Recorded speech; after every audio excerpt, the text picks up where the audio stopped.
I'm Troy Kirby with the Journal of Olympia, Lacey, and Tumwater with a quick look at the 2021 Washington State Legislative Session.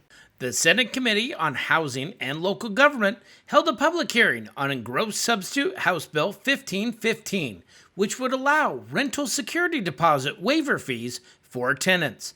The bill passed the House 98-0 on March 8th and would have to pass the Senate in order to make its way to the governor's office for his signature.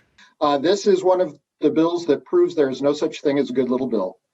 When it first came to me, it seemed like a simple idea. And as we scratched the surface, we realized, we need some consumer protections, and really on both sides of the ledger. Consumer protections for landlords to make sure that the product that they're purchasing is what they need and what works for them. And of course, consumer protections for tenants to make sure that there's some transparency. Our mission is to eliminate security deposits. We do that by providing insurance to the apartments, to the landlords, for up to $5,000 in lost rent and $500 in damages. Once protected by insurance, the owners are more comfortable offering no deposit options. So renters can skip paying the security deposit, which in Washington averages $1,500, and instead pay a monthly deposit waiver fee that in Washington averages $28. Nationwide, when given the option, 92% of renters choose to pay the modest waiver fee instead of the expensive security deposit. I'm here this morning only to discuss one sentence in the bill that would limit the availability of insurance coverage to Washington consumers. In Section 1, subsection 3C, the second sentence states that as July 1st, 2024, only companies authorized by the insurance commissioner can sell this product. Under property and casualty lines of business, there are two insurance markets that provide insurance coverage for Washington consumers. One is called the admitted market, those that are authorized by the insurance commissioner, and another called non-admitted market. You may know these companies as surplus line insurance companies.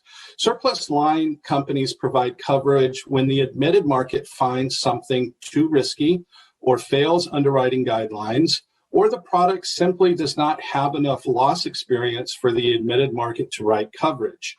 I'm testifying this morning in opposition to Engrossed Substitute House Bill 1515. Our concerns for this bill are specific to Section 1, subsection 3C, which only allows authorized or admitted insurance companies to provide insurance to landlords who want to offer it to tenants in lieu of a security deposit. This provision cuts out surplus line carriers from providing coverage in this scenario. Taking away the opportunity for surplus line carriers to provide coverage would be unprecedented and detrimental to the insurance buying public, as surplus line carriers fill a critical void for consumers when other options are not available. This bill has undergone significant work and establishes important protections for tenants whose landlords opt into deposit waiver insurance policies. We're signed in other today because the insurance products this bill seeks in large part to regulate are new.